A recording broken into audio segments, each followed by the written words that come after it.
campaign. In New Jersey, $25 million was spent on ads that included somebody running for political office.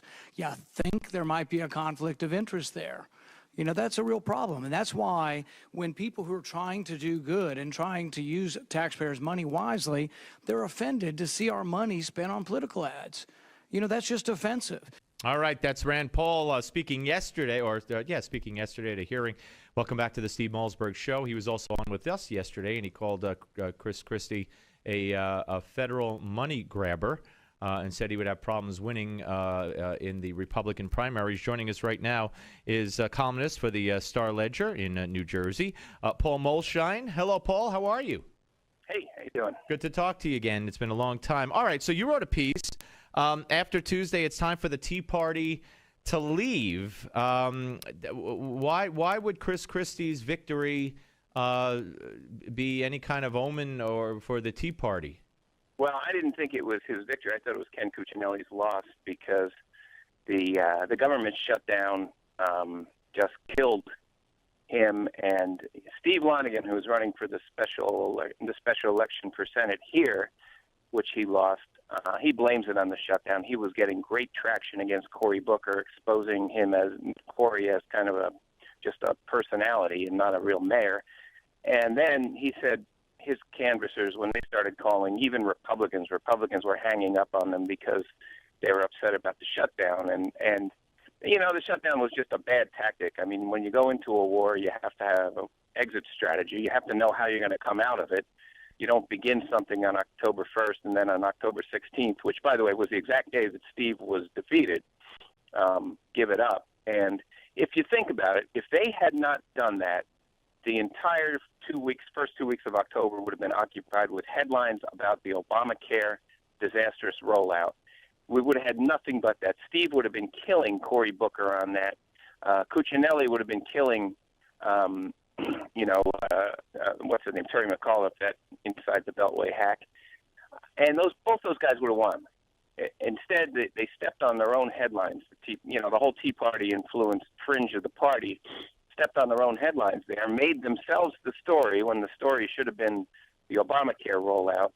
And well, Paul, it was just a disaster. Well, with all due respect, it wasn't. I don't know who made themselves the story. The government shutdown happened because you had a president who, for the first time, would not negotiate and would not negotiate and said it's never been done before, which was a lie. Wouldn't give an inch. Wouldn't even allow cancer kids to get treatment on a piecemeal bill that was passed by the House. The Senate wouldn't pick it up, and Obama said he would not even sign it. So the whole media scenario and storyline was dictated by the media. They decided that the Tea Party did it. Ted Cruz did it. That's not how it happened. If you're a professional politician, you dictate to the media. You don't let the media dictate to you. If they had not done that, if Hastert had just hadn't invoked the rule against holding a vote on it. You mean Boehner, yeah.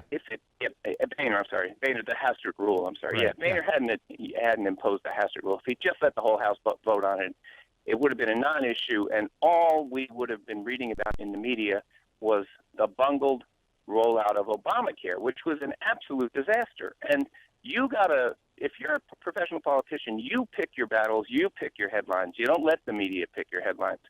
And that's why this was such a disaster. It would have been, because I don't know if you tried to go onto that Obamacare website, but I did. No.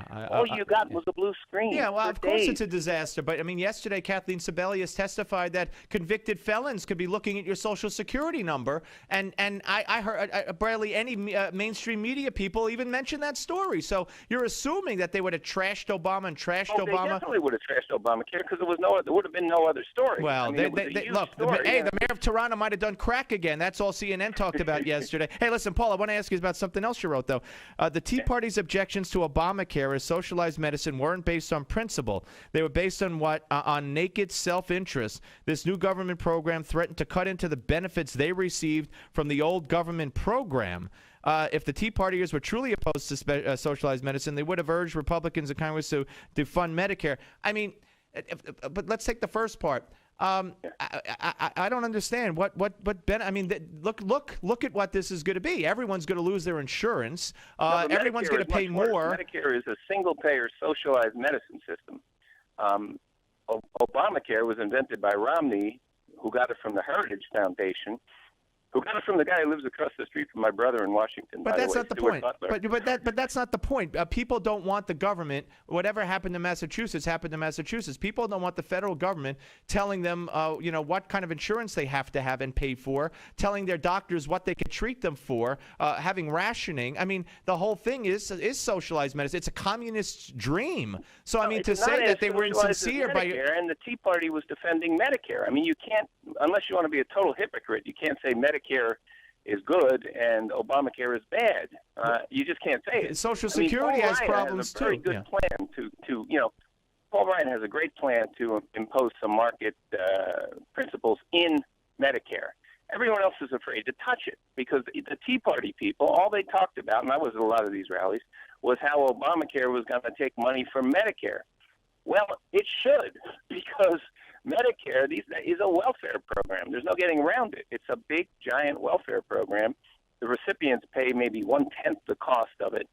And the younger people who are paying the Medicare tax should be getting something back. I mean, you can't say Medicare. You can't defend Medicare and attack Obamacare. Okay, but you can, because Medicare is a financial issue. You could call it socialism, but it's not affecting anybody going to the doctor and getting their health care. Obamacare is creating death panels. It's welfare. But it's welfare, but it's not going to stop you from getting your treatment you need or your mother from getting the treatment she needs at 85. Obamacare is a whole different ballgame. That's like saying food stamps won't stop you from getting food. Everybody knows that. Yeah, right. So, but you're saying you can't be against the government telling you now that you can only buy certain food and have a certain amount of food if you're not against food stamps. That's what you're saying about health care. That's ridiculous. What do you mean? Why is that ridiculous? I think it's ridiculous. All right, listen, Paul, I got a hard break coming. We'll continue it another time. A good way to end. Thank you very much, Paul. Anyhow, hey, Paul Ryan has the plan. Take a look at it. All right. He really has a serious Well, he Medicare should bring plan. it out. He should bring it out. Thank you, Paul. Paul Mulshine, columnist for the Star Ledger of New Jersey. We'll talk more about. We'll get Paul back and we'll pick up from where we left off. Brian Kilmeade, Fox and Friends, is next on the Steve Malzberg Show, Newsmax TV and radio.